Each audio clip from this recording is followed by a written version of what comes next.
If you can tell us something about yourself first, and if you can start by describing your tweet a bit, where you said that as a Pashtun Afghan woman, I stand with India against ISI backed terrorists. We know the enemy well. The ISI's entire media strategy is built on fiction.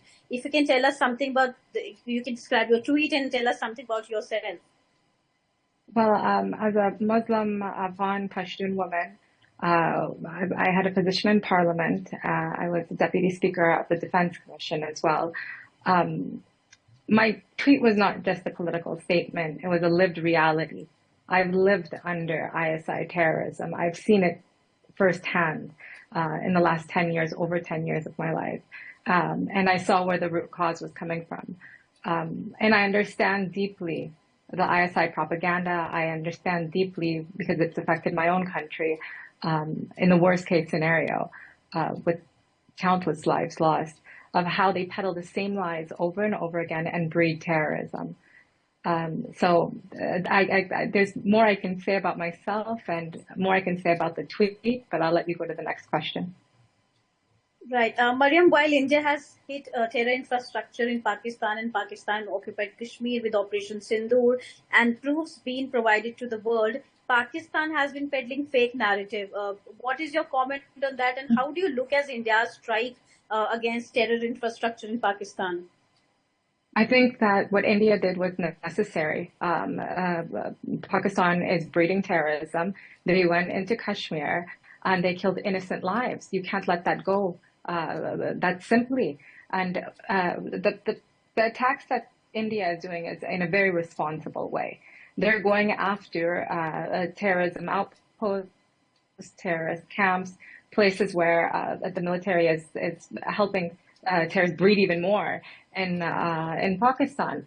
So the propaganda that's being peddled by India is the same issues that they've been doing for the last 77 years. It's the same lies that they've been peddling out of these troll farms online, out of their paid media spokespeople that are speaking, even out of their own ISI, their leadership, as well as their Minister of Foreign Affairs. They're peddling lies. They're deflecting, blaming the United States for supporting the terrorists and forcing them to harbor terrorists within their borders, or they're blatantly threatening the world with nuclear annihilation. It's completely ridiculous, and I think the world is understanding very clearly who India is and how that's an economic power that's helping uplift the world, and who Pakistan is. Pakistan is now known for terrorism, and they're inflicting terrorism amongst their own people as we speak. Right. Talking about Pakistan, Balochistan has been burning for decades. The people of Balochistan don't have much access to their own assets. Pakistan is unable to hold ground in their own country. They have the Balochistan people have been killed. They have vanished. How do you look at the war and aggression that Pakistan is facing within, and now Baloch leaders, they are declaring independence from Pakistan and seeking support from India and global community? Well, it's not just the Baloch. It's the Baloch, it's the Pashtuns, it's the Sindhis, it's even Punjabis. I think everyone is sick of a military dictatorship that they're living under. In Balochistan, we have a peaceful, nonviolent activist like Dr. Mahran Baloch, who's in prison, but people like Osama bin Laden and the leaders of Lashkar-e-Taiba are allowed to roam freely within the country. In Balochistan, it's been decades of forced disappearances, murders, organ harvesting, the looting of their natural resources, gold, copper, oil, are being looted, but the people are still starving and they're still poor, while people ISI generals specifically are living a lavish lifestyle off of these people's blood. So then they come in and they say, okay, we're doing counterinsurgency projects in Balochistan or in Khyber Pakhtunkhwa.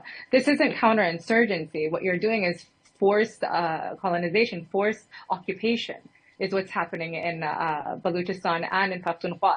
So unless you have a military stronghold, you can't keep your own territory. So within the borders of the so-called borders of Pakistan, they're using military to keep control of their own people. So this country is slowly imploding from within.